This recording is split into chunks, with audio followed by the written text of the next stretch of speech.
వెంచేసి ఉన్నటువంటి నూతనంగా నిర్మించిన 12 అడుగుల నల్లరాతి విగ్రహాన్ని ప్రతిష్ఠించిన మొదటి పుట్టినరోజు సందర్భముగా మేము ఈరోజు వేడుకలు జరుపుకుంటున్నాము.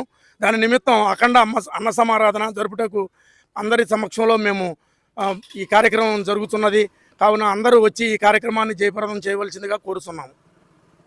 కైకలూరు నియోజకవర్గం కల్దిండి మండలంలో కల్దిండి గ్రామమైన కోటకల్దిండి గ్రామంలో ఇక్కడ ప్రజలు ఏర్పాటు చేసిన ఏకశిల విగ్రహానికి మేము ఈ రోజున సందర్శించడం జరిగింది. అలాగే ఈ ఏకశిల విగ్రహం ఏర్పాటులో నన్ను భాగస్వాములు చేసినందుకు కమిటీ సభ్యుల్ని అలాగే కోటకల్దిండి గ్రామవాసులకి నా హృదయపూర్వక అభినందనలు తెలుపుతున్నా. ఎందుకంటే శిలా విగ్రహాన్ని ఏర్పాటు చేసినప్పుడు అన్నదానం నిమిత్తం మనల్ని కూరగాయలు అడగడం జరిగింది. రాధారంగ మిత్రమండలి తరపున ఆ రోజున ఇవ్వడం జరిగింది. అలాగే ప్రతి సంవత్సరం జయంతికి నేను ఇస్తానని హామీ ఇవ్వడం జరిగింది. దాని నిమిత్తంగా ఈరోజు జయంతి సందర్భంగా ఇక్కడ